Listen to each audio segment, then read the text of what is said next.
नमस्कार दोस्तों, स्वागत है आप सभी का आपके अपने YouTube channel details with Anshuman में। दोस्तों, आज मैं आपको एस्टेट के बारे में जो एक नई अपडेट आई है, मतलब स्टेट एलिजिबिलिटी टेस्ट जो है उसकी एक नई अपडेट 2024 के लिए आई है। नया विज्ञापन जारी हुआ है जिसकी डिटेल मैं आपके साथ शेयर करने वाला हूं आज, और इसके बारे में मैं आपको डिटेल में बताने वाला हूं कि कब है फॉर्म की लास्ट डेट और क्या क्या प्रोसीजर रहने वाला है, क्या एकेडमिक क्वालिफिकेशन चाहिए होगी आपको और कैसे आप फॉर्म अप्लाई कर पाएंगे। तो पहले मैं आपको बता दूं कि बहुत सारे बच्चों को एस्टेट के बारे में शायद ना पता हो या बहुत सारे लोगों को पता भी हो, फिर भी मैं एक बार आपको बता दे रहा हूँ कि जो एस्टेट है ये आप सुनते होंगे कि कभी भी अगर कोई परमानेंट रिक्रूटमेंट आती है हायर एजुकेशन में, मतलब डिग्री कॉलेजेस वगैरह में पढ़ाने की, तो वहाँ पर आपसे या तो फिर नेट का एग्ज़ाम आपको क्वालिफाई करना होता है या फिर आप जेआरएफ में अगर क्वालिफाई करते हैं तो आपको फेलोशिप मिलती है। इस सब तरह के एग्ज़ाम जो है आपको क्रैक करने पड़ते हैं। तो नेट और जेआरएफ जैसे एग्ज़ाम में जो है वो कंपटीशन बहुत ज़्यादा रहता है और मेरिट भी बहुत ज़्यादा हाई जाती है, और काफ़ी सारे बच्चों का जो है क्लियर हो पाना थोड़ा मुश्किल रहता है, क्योंकि वहाँ पर जो है पेपर बहुत ही टफ रहता है। एनटीए और सीएसआईआर जैसे जो है एजेंसी जो है इसको करवाती हैं एग्ज़ाम को। तो उन सभी स्टूडेंट को जो एक अच्छी अपॉर्चुनिटी चाहते हैं हायर एजुकेशन में, असिस्टेंट प्रोफेसर्स की पोस्ट पर काम करना चाहते हैं और थोड़ा सा नेट जेआरएफ जैसे कॉम्पिटिटिव एग्ज़ाम जो होते हैं इसके एलिजिबिलिटी क्राइटेरिया को फॉलो करने के लिए, उन सभी से अगर आप थोड़ा सा कम एफर्ट के साथ अगर आप चाहते हैं कि आप असिस्टेंट प्रोफेसर की जॉब कर पाएँ किसी भी डिग्री कॉलेज में, तो उन स्टूडेंट के लिए बेहतर अपॉर्चुनिटी है। वैसे एस्टेट एग्ज़ाम पहले बहुत ज़्यादा कंडक्ट होते थे और बीच में जो है वो गवर्नमेंट की कुछ पॉलिसीज़ ऐसी आई कि जिसकी वजह से काफ़ी लंबे समय के बाद जो है एस्टेट का जो है फॉर्म जो है यूनिवर्सिटीज़ ने फिलअप करवाना स्टार्ट किया। ये काफ़ी दिनों से एस्टेट के फॉर्म रुके हुए थे, जिससे बच्चों को सिर्फ एक ही ऑप्शन बचता था कि वो या तो नेट के थ्रू जाएँ या फिर नेट जेआरएफ जो करने के बाद ही उनको ऐसा ऑप्शन मिलता था कि वो डिग्री कॉलेज में पढ़ाने के लिए एलिजिबल हो पाते थे। तो ऐसे स्टूडेंट के लिए बेहतर अपॉर्चुनिटी है, गोल्डन अपॉर्चुनिटी है कि आप फटाफट से फॉर्म भरें। देखिए, अब एस्टेट के साथ एक अगर हम बात करें तो कंपटीशन थोड़ा कम होता है इसमें, वो अलग की बात है, लेकिन बस एक चीज़ जो है वो आपको थोड़ा कम बेनिफिट दे पाती है कि एस्टेट हर स्टेट का अपना अलग अलग होता है और हर स्टेट के लिए आपको अलग अलग एस्टेट का एग्ज़ाम देना पड़ेगा। अगर आप किसी पर्टिकुलर स्टेट के लिए, जैसे यूपी, एमपी, इन सब एरियाज़ में अगर आप इन सब स्टेट में अगर आप करना चाहते हैं तो यूपी को आपको अलग एस्टेट एग्ज़ाम देना पड़ेगा। एमपी को आपका एग्ज़ाम अलग कंडक्ट करवाना होता है, एमपी अलग एग्ज़ाम कंडक्ट करवाती है स्टेट का। तो ऐसे हर स्टेट के लिए आपको हर स्टेट के लिए अलग अलग एस्टेट एग्ज़ाम क्लियर करना पड़ेगा। तो एटलीस्ट आप 5 से 6 जो है वो स्टेट के एलिजिबिलिटी टेस्ट, मतलब एस्टेट एग्ज़ाम क्वालिफाई कर लें, जिससे आपको हायर एजुकेशन में जाने के लिए जो है मौका रहेगा आपके पास। क्योंकि नेट और जेआरएफ के सिलेबस इतने ज़्यादा लेंदी और टफ होते हैं कि सभी का क्लियर बहुत मुश्किल से हो पाता है। तो चलिए फटाफट से बात कर लेते हैं कि ये जो रिक्रूटमेंट आई हुई, सॉरी, ये जो एस्टेट के फॉर्म आए हुए हैं, ये किस किस स्टेट में क्या क्या रहने वाला है यहाँ पर। तो सबसे पहले हम बात कर लेते हैं कि ये जो फॉर्म की नोटिफिकेशन आई है स्टेट की, आई कहाँ से है। वो नोटिफिकेशन के बारे में बाद में हम देखेंगे कि किस स्टेप। पहले हम आपको ये बता दें कि हाँ, एक आई कहाँ से, लोकेशन कहाँ पर है स्टेट की। तो ये एमपी से आई हुई है, लोक सेवा आयोग से, वहाँ से नोटिफिकेशन आउट हुई है स्टेट एग्ज़ाम की। तो चलिए फटाफट से आगे हम देख लेते हैं क्या क्या और चीज़ें हैं जो आपको जाननी ज़रूरी है। तो पहले तो हम स्क्रॉल डाउन करते हैं और देखते हैं परीक्षा शुल्क जो है आपका वो 250 रुपये रहने वाला है। जो मूल निवासी हैं, मध्य प्रदेश के या ईडब्ल्यूएस से हैं या अन्य पिछड़ा वर्ग से हैं, ऐसी सारी श्रेणियों से अगर हैं तो आपके लिए 250 रुपीज़ का रहने वाला है। वहीं अगर आप अन्य श्रेणियों से किसी आते हैं, जैसे जनरल वगैरह से आते हैं, एमपी के बाहर के अगर हैं, तो आपके लिए 500 रुपीज़ का जो है वो चार्ज रहने वाला है एग्ज़ामिनेशन का इसमें। तो ये तो बात हो गई एग्ज़ामिनेशन फ़ी की। अब बात कर लेते हैं कि अगर आपका लेट हो जाता है तो आप कितने रुपए पेमेंट के साथ आप लेट पेमेंट में आप फिल कर सकते हैं, या फिर कई सारी शिफ्टिंग में आप विलम्ब शुल्क के साथ, मतलब लेट पेमेंट के साथ आप फॉर्म को फिलअप कर सकते हैं। आगे बढ़ते हैं और देखते हैं कुछ इन्फॉर्मेशन चलिए पहले देख लेते हैं हमें जो आपकी एजुकेशन को एकेडमिक क्वालिफिकेशन है वो क्या होनी चाहिए। तो जैसा आप स्क्रीन पर देख पा रहे हैं फर्स्ट पॉइंट पर कि अभ्यर्थी केंद्र ये अधिनियम या राज्य अधिनियम द्वारा स्थापित किसी विश्वविद्यालय, शैक्षणिक संस्थान या विश्वविद्यालय अनुदान आयोग 1956 के थ्रू जो है वो विश्वविद्यालय से स्नातकोत्तर उत्तीर्ण हो या स्नातकोत्तर के अंतिम वर्ष में हो। मतलब अगर ईयर वाइज सिस्टम है, आपके एनुअल सिस्टम है तो थर्ड ईयर में हो आप, अगर सेमेस्टर सिस्टम है तो आप लास्ट सेमेस्टर में होंगे, तो आप इसके एलिजिबल हो सकते हैं और आप यहाँ पर फॉर्म फिलअप कर सकते हैं। फिर ये बात कर रहे हैं कि अनारक्षित श्रेणी के अभ्यर्थियों को स्नातकोत्तर उपाधि में 55% अंक तथा अनारक्षित तथा आरक्षित श्रेणी के लिए, आरक्षित श्रेणी सिर्फ उन्हीं के लिए रखी गई है जो मध्य प्रदेश से हों या फिर मध्य प्रदेश के अन्य पिछड़ा वर्ग से लिए जाएंगे। बाकी सभी के लिए जो है वो या फिर बाकी सभी जो श्रेणी के लोग हैं उन सभी को 55% अंकों के साथ अपनी पीजी की जो है वो डिग्री कंप्लीट की होनी चाहिए। और यहाँ पर जो फिजिकली हैंडीकैप्ड है मतलब दिव्यांगजन जो हैं उनके लिए 50% अंकों का ही क्राइटेरिया सेट किया गया है। फिर हम बात कर लेते हैं अगले पॉइंट पे। थर्ड पॉइंट पर उन्होंने कहा है EWS श्रेणी के जो अभ्यर्थी हैं उनको भी 55% की ही ज़रूरत होगी इस फॉर्म को फिलअप करने के लिए, जैसा कि बाकी सभी कैटेगरीज़ के लिए, जनरल और OBC के लिए। अगर आप MP के हैं तो आपको रिजर्वेशन मिलेगा या फिर आप अगर फिजिकली हैंडीकैप्ड है तो आपको रिजर्वेशन दिया जाएगा।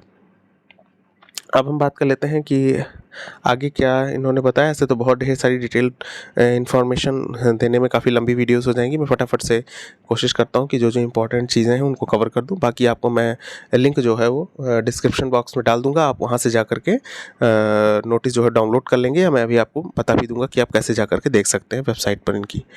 और परीक्षा परिणाम वगैरह घोषित होने की तिथि इन्होंने बता रखी है। फिर उन्होंने ये भी बताया है कि जो प्रश्न पत्र होंगे उसमें अनारक्षित श्रेणी को कितने % और आरक्षित श्रेणी को कितने %, अनारक्षित को 40% और आरक्षित को 35% जो है वो अर्हता दी जाएगी स्लॉट वाइज। तो ये सब डिटेल आप जा कर के वेबसाइट पर इनकी चेक कर लेंगे एक बार, क्रॉस चेक। बाकी कहाँ कहाँ पर सेंटर्स रहने वाले हैं एग्ज़ाम के वो भी देख लीजिएगा। यहाँ पर इन्होंने बताया है कि इन शहरों पर इनके सेंटर्स जो है वो बनाए जाएंगे। मोस्टली जो सेंटर के नाम है वो MP से ही हैं, तो आपको वहीं के किसी डिस्ट्रिक्ट या किसी सिटी में जा कर के पेपर देना होगा। तो रही बात सेंटर की, और अब हम बात कर लेते हैं आगे कुछ इम्पोर्टेंट पॉइंट्स में। जैसे कि देख लीजिए यहाँ पर प्रश्न पत्रों के बारे में भी दिया गया है डिटेल में कि यहाँ पर प्रथम प्रश्न पत्र और द्वितीय प्रश्न पत्र मतलब 2 पेपर होंगे आपके। प्रथम प्रश्न पत्र में 50 प्रश्न होंगे जिनके अंक 100 होंगे, और द्वितीय प्रश्न पत्र में जो है वो 100 प्रश्न होंगे और जिसके लिए 200 नंबर दिए जाएंगे। और दोनों ही एग्ज़ाम के लिए आपको 3 घंटे का समय मिलेगा दोनों ही प्रश्न पत्रों को सॉल्व करने के लिए। और कुल अंक बनेंगे आपके जो है 300 और टोटल नंबर ऑफ क्वेश्चन 150 होंगे। देखिए फर्स्ट वाला तो यहाँ पर इन्होंने लिख रखा है कि यहाँ पर ये जो देख रहे हैं आप कि प्रथम प्रश्न पत्र अनिवार्य है, सामान्य प्रश्न पत्र है, सभी को देना होगा। और द्वितीय वाला जो होगा वो आपके सब्जेक्ट से रिलेटेड होगा, मतलब आप जिस विषय से आप स्टेट का एग्ज़ाम अप्लाई किए हैं उसी विषय का आपको पेपर देना होगा। तो ये तो बात हो गई आपके पेपर्स की, और कितने कितने नंबर के होंगे क्या होंगे, ये काफ़ी सारी डिटेल है। मैं अगर बताना शुरू करूँगा तो वीडियो बहुत लंबी हो जाएगी, इसलिए मैं आपको ये बता दूं कि आप जो है। और हाँ, बात कर लेते हैं आवेदन कैसे करेंगे। तो यहाँ पर देख लीजिए छोटा सा पॉइंट इन्होंने लिखा है कि आप ऑनलाइन आवेदन कर सकते हैं। इनकी अपनी खुद की वेबसाइट इन्होंने बताई है mponline.gov.in पर जा कर के, या फिर आप mppsc.mp.gov.in पर जा कर के भी जो है फॉर्म को ऑनलाइन कर सकते हैं। तो ये आप ध्यान रखेंगे कि अगर आपको ऑनलाइन करना है फॉर्म तो आप इन दोनों ही वेबसाइट का यूज़ करेंगे जिन पर जा कर के आप फॉर्म ऑनलाइन कर सकते हैं। तो ऑनलाइन कर रहे हैं। अब आप पेमेंट भी, इसका मतलब फ़ी का पेमेंट भी आपको ऑनलाइन ही करना होगा, तो इसमें ऑनलाइन में कोई प्रॉब्लम नहीं रहने वाली है। वो मैं अभी आपको दिखा दे रहा हूँ कि आप कहाँ से जा कर के इसको ओपन करेंगे। और फॉर्म फिलअप करने के लिए इन्होंने वेबसाइट तो अपनी बता ही दी है। तो इस सब तरीके से आप इन्फॉर्मेशन समझ पाए होंगे। मैं बहुत ज़्यादा लेट ना करूं ताकि वीडियो लंबी हो जाए। इससे पहले मैं देख लूं कि क्या क्या और किन किन पोस्ट पर ये वैकेंसीज आउट हुई हैं। तो आप देख पा रहे हैं कि रसायन विज्ञान में है, यहाँ पर जो है रसायन विज्ञान में आप अप्लाई कर सकते हैं। और फिर ये अर्थशास्त्र में है यहाँ पर। और ये मैं बता रहा हूँ कि क्या है कितना है, ये विषय का कोड के अकॉर्डिंग आप भरेंगे जब भी आप फॉर्म में फिलअप करेंगे। यहाँ पर देख लीजिए आपके कॉर्नर में विषय का कोड दिया हुआ है, तो 1 2 ऐसे करके कोडिंग की गई है विषयवार। और काफ़ी सारे ऑप्शन हैं यहाँ पर, देख पा रहे हैं आप कि केमिस्ट्री में काफ़ी सारे पेपर्स के नाम अलग अलग दिए हैं, अगर आप उन पेपर्स से हैं तो आप कर सकते हैं। फिर अर्थशास्त्र की बात कर लें, इंग्लिश है, ज्योग्राफी है, हिंदी है, हिस्ट्री है, आपका होम साइंस भी है, यहाँ पर आप देख पा रहे होंगे स्क्रीन पर जैसा कि, और लॉ भी है, लाइब्रेरियन का भी है, लाइफ साइंस का भी है। ऐसे तमाम तरह के सब्जेक्ट्स हैं जिन पर आप फॉर्म फिलअप कर सकते हैं, जिनके लिए मैथमेटिक्स है, फ़िलासफ़ी है, साइकोलॉजी है, संस्कृत है, योगा है, और डिग्रीज़ का भी अलग अलग दिया गया है कि क्या क्या डिग्रीज़ आपकी होनी चाहिए। तो ये डिटेल आप जा करके पूरा डाउनलोड कर लेंगे PDF, और वहाँ से इन्फॉर्मेशन ले लेंगे। फिर एग्ज़ाम को रिलेटेड काफ़ी सारी इन्फॉर्मेशन जो है वो डिटेल में दी गई हैं, वो सारी आप जा करके देख लेंगे। तो चलिए अब बात कर लेते हैं कि जो है वो कहाँ से आप कैसे जाएंगे वेबसाइट पर, और कहाँ से आपको ये PDF मिलेगी, आप डाउनलोड करेंगे। फॉर्म फिलअप करने की तो उन्होंने वेबसाइट बता दी, आप वहाँ से जा करके डायरेक्टली कर लेंगे। तो चलिए आइए दिखा देता हूँ आपको स्क्रीन पर, आप देख पा रहे हैं। सबसे पहले तो हम जाएंगे आपके गूगल फॉर्म में। तो गूगल ओपन करेंगे आप, फिर आप यहाँ पर देख पा रहे हैं स्क्रीन पर, यहाँ पर टाइप है mppscmp.gov.in। जैसा स्क्रीन पर आपको दिख पा रहे होंगे आप, यहाँ पर मैंने ये टाइप किया है mppsc.mp.gov.in। तो ये आप डाल करके सर्च करेंगे तो आपको कुछ ऐसा इंटरफेस दिखाई पड़ेगा जैसा कि आप मेरी स्क्रीन पर देख पा रहे हैं।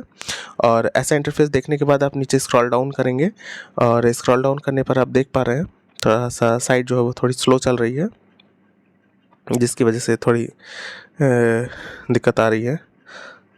तो स्क्रॉल डाउन करने के बाद आप आ जाएंगे इधर व्हाट्स न्यू में, और व्हाट्स न्यू में आप देख पा रहे हैं यहाँ पर। पहले तो अगर आप सेल फ़ोन से चला रहे हैं तो आप तभी देख सकते हैं आप, लेकिन व्हाट्स न्यू में ही आपको एक कॉलम देखने के लिए मिलेगा। तो आप देख पा रहे हैं स्क्रीन पर कि ये लगातार नोटिफिकेशन ऊपर चल रही है। इसी में आपको देखने के लिए मिलेगा कि एस्टेट जैसा नोटिफिकेशन आउट हुआ है, जिसको आप ओपन करेंगे तो आपके पास PDF भी डाउनलोड हो जाएगी और सारी डिटेल आपके साथ मिल जाएगी आपको यहाँ से। तो चलिए देखते हैं कहाँ पर आ रही है, थोड़ा सा वेट कर लीजिए क्योंकि ये अपने आप स्क्रॉल डाउन हो रहा है।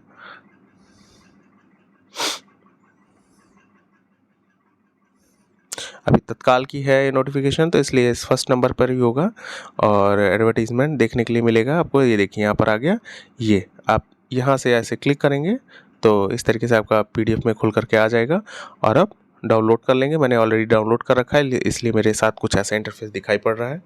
आप डाउनलोड करेंगे तो आपको नया दिखेगा। तो आई होप आपको पूरी इन्फॉर्मेशन समझ में आई होगी। अब आप यहाँ से जा कर के इनकी अपनी वेबसाइट से सारी डिटेल्स पढ़ लें, और जो इन्होंने वेबसाइट दी है उस वेबसाइट पर जा कर के आप फॉर्म को फिलअप कर दें।